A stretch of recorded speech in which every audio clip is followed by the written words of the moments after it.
好久不见，我叫 Denise. Long time no see. I'm Denise. Those two things don't really go together because you wouldn't be saying long time no see to somebody who you're just meeting. But those are the phrases that I know right now in Mandarin. So that's what we're going to go with. You get it. So I'm Denise, the pharmacist filmmaker, and this is my January 2020 Mandarin study plan. So I'm making this video for myself, my future self, and my present self. One day, 10 years from now, I'm going to be fluent in Mandarin. And when that day comes, I'm going to look at these videos when I didn't know anything, and I'm going to be like, wow, Denise, you have come so far. Go, girl.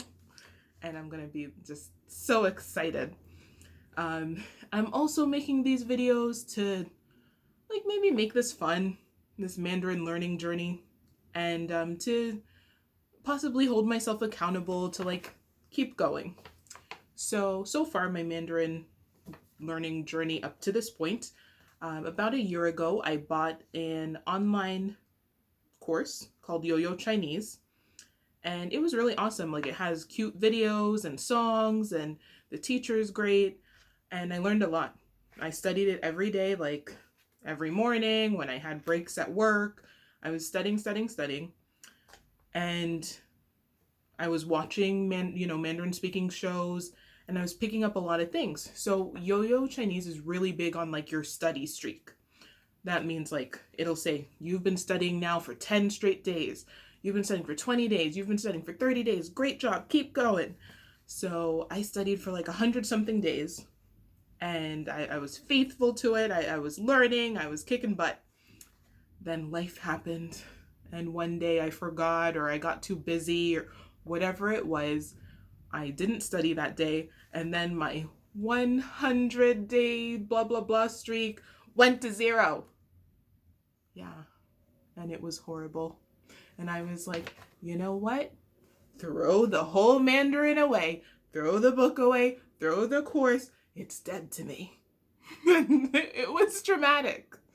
But I'm also a filmmaker, so maybe I massaged a little drama into it. But really what happened is that I lost motivation and I stopped studying. It's still been on my heart though to learn Mandarin. So here we are about a year later. I'm restarting, and this time around I want to make sure that I don't lose motivation.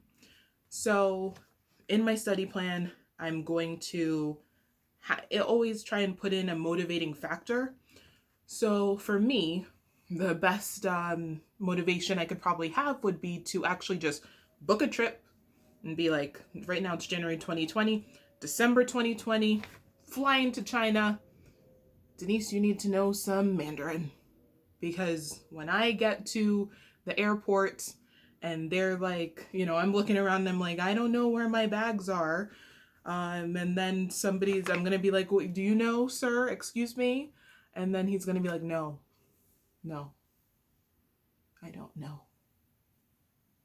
Then I'll be like, oh, okay. But we'll be speaking Mandarin, so at least I'll understand that he doesn't know. So I feel like that would motivate me if I was actually going to China. However, I'm a big girl, and I travel in a certain way, so that I can be comfortable as a big girl. I'm almost 6 feet tall. I'm a big girl as well. So I like to travel with my, the flight would be from Newark, New Jersey to Beijing, or New York City to Beijing, however many long hours that is. I don't want to be cramped in economy, just not breathing and just hoping that I just stick together in my seat, because I don't need to be spilling over onto little Anne who's sitting next to me. Anne doesn't deserve that, okay? I'm looking out for Anne and myself. So I want to travel, when I travel long trips, or however that is, I like to travel business class. So I checked, and like business class to Beijing is like 3,000 plus bucks. And no, no, that's just not a trip that I'm gonna plan for this year, because I'm also going with my sister, who's my best friend. Whenever we hang out, we get together. It's shenanigans for days and laughs and all of it. But we like to be comfortable. So we're both gonna be in business class. Then we get together and we're traveling, and then we get a little uppity about our hotels and where we're staying. And next thing you know, it's a $15,000 trip. We don't need a $15,000 trip this year. Calm down.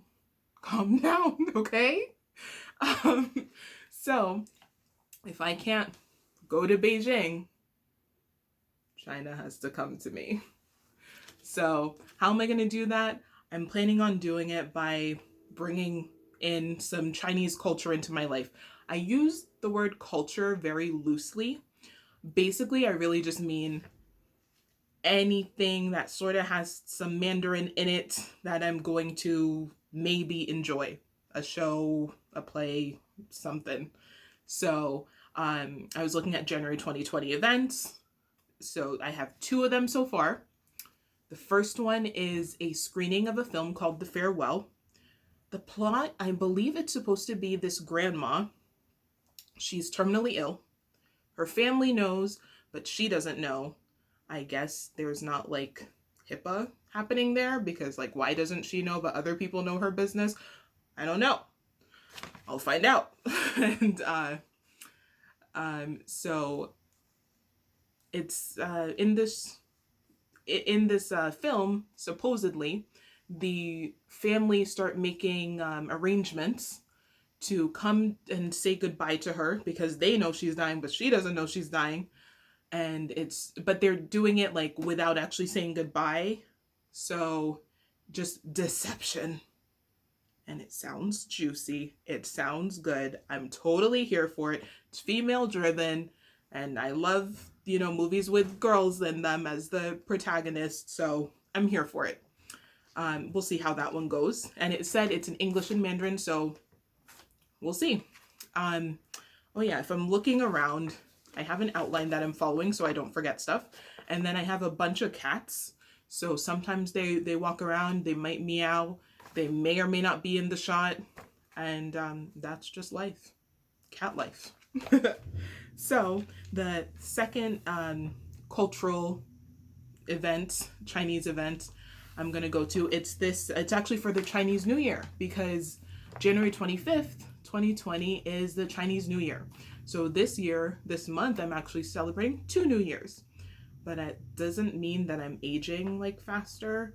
So just like let that go. But it's okay, because I don't actually mind aging. I embrace the whole thing. And this is not a topic about Mandarin. So maybe I should just get back to talking about Mandarin.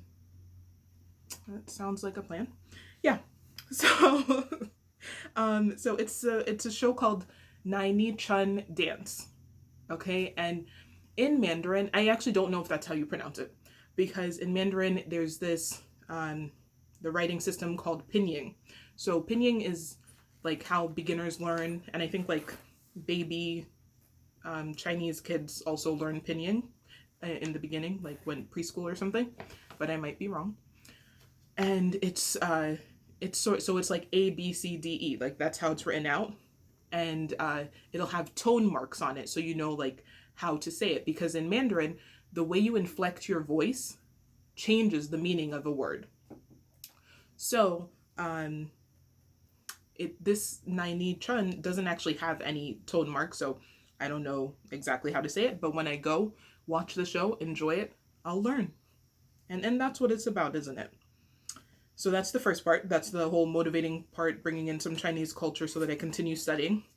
The second part of my study plan is that I will be attending an in-person, live action, live students, live teacher, in the building Mandarin class, where I'll be learning Mandarin. It's a beginner class, and I'm really excited about it. I feel like self-study is great, but for me, it's easy to lose motivation without like others around. So I feel like that'll be a good good part of the plan. I'm really looking forward to it. As far as in the class, I want to start it. I want to make sure that I go to every single class. I want to be 15 minutes early. And then I want to be present in the class. Like, not just like, hey, I'm here, but like, I'm here, I'm learning. I want to allow myself the freedom to look like a fool. Because honestly, that's what learning a language has been like for me. Foolishness. Looking like a clown, sounding like God knows what, and just trying to, put a phrase together and messing up. There's a lot of messing up that happens, and looking stupid in front of people is so hard. Like, can I just be fluent already? Can that happen? Can I just talk? And everybody's like, oh my goodness, you were born in Beijing, weren't you? No, they're like, you were born in Jersey, weren't you? So, um, I'm just gonna try. And that's all I'm asking of myself, to try. In my actual class, I want to learn, make sure that I write down 3 important things. And those 3 important things, I'm going to come home and I'm going to teach my sister, who's my best friend, because all my years of pharmacy school, when I was studying and learning all these different things, it was like, I can hear it from the teacher, absorb it, learning that way. Then I'd write it down. Okay, cool, I'm learning it that way.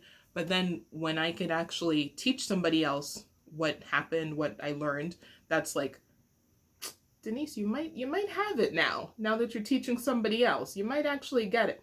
So I want to learn Mandarin with my class and then come home and teach my sister 3 things and see if I might have it at that point. And I'm just, my sister is she's my partner in crime for everything. So she's not actually learning Mandarin, but she'll go along with it because she's always like, we support each other and everything.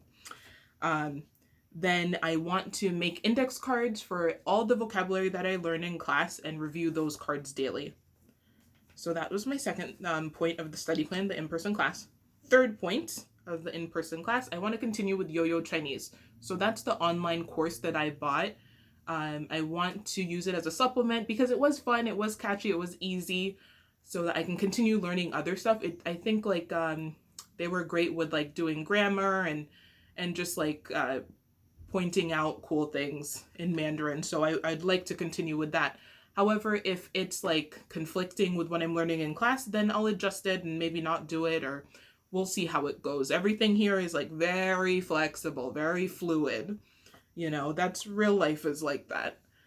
And then the fourth and the last part of my January 2020 Mandarin study plan is I'm going to watch one Netflix show in Mandarin with English subtitles.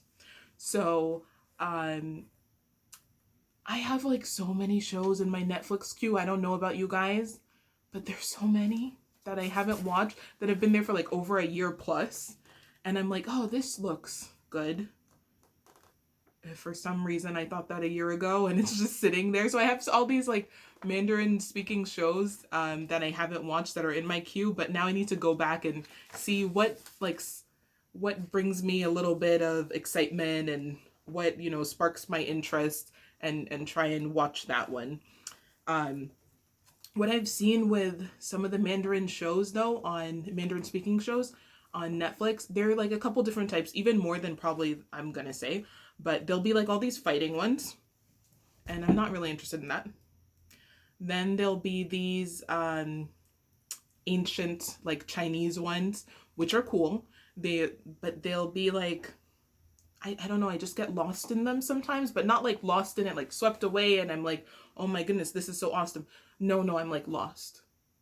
Like, what happened?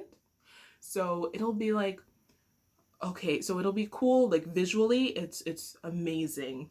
But then the storyline, sometimes it loses me. So it'll be like, okay, so you're a god and you're a god, but this is a human, and now we're in a heavenly plane. But then it was like we crossed the planes, and I feel like some stuff gets lost in translation. And then, okay, so when you were a kid, you were bad. So then your parents turned you into a fox.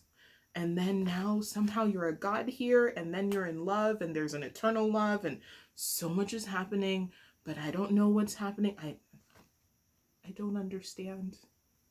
I don't know. I don't know.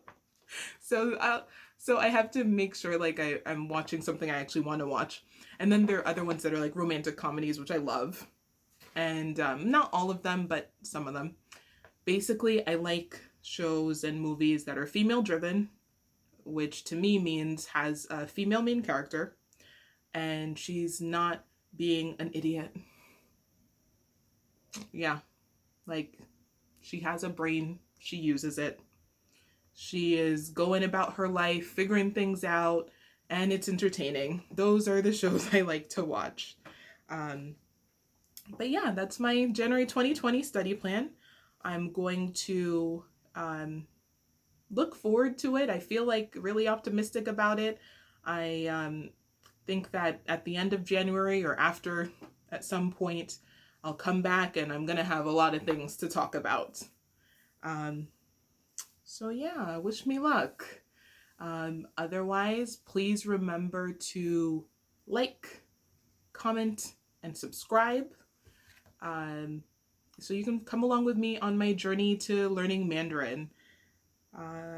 Yeah, I think that's it. So, goodbye. 再见.